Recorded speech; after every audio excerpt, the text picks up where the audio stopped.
আসসালামু আলাইকুম গাইস, আজকে আমরা চলে গিয়েছিলাম মালদা। কিসের জন্য মালদা গিয়েছিলাম সেটা জানার জন্য আমাদের এটা পুরো ব্লগটা দেখুন। এই জায়গাটাতে রাতের সময় অনেক সুন্দর লাইট জ্বলে। তারপরে আমি আর আমার মামা আমাদের মেন উদ্দেশ্যে চলে গেলাম।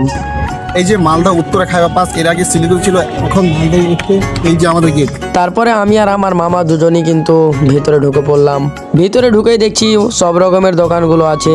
এই সব দোকানে কিন্তু খাওয়ার আর খাওয়ার। প্রথমে ঢুকে দেখছি অনেক রকমের পান রাখা আছে, তারপরে দেখছি অনেক রকমের হালুয়া রাখা আছে, অনেক রকমের মিষ্টি আছে। তারপরে কিন্তু আমি আর আমার মামা তেলে ভাজার দিকে চলে গেলাম। এখানে অনেক রকম মাছগুলোকে ফ্রাই করে রেখেছে। এটা কি জিনিস আমি জানি না, যদি তোমরা জেনে থাকো তো কমেন্টে বলো। তারপরে অনেক রকমের আফগানিস্তানি পোলাওগুলো ছিল।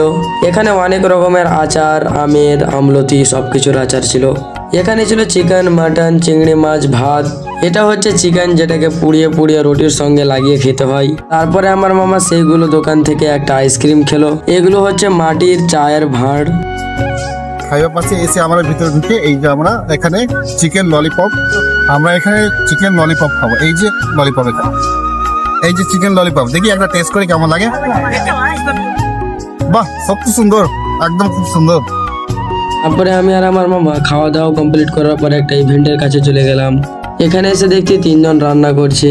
তারপরে 3 জনকেই মেডেল পুরস্কার দেওয়া হলো। তারপরে নেপালি মার্কেটের দিকে একটু ঘুরতে চলে গেলাম। এখানে সুটার, জ্যাকেট সবকিছু বিক্রি হয়। এটা হচ্ছে মালদার ফুলের বাজার, যেটা ওভারব্রিজের কাছে অবস্থিত।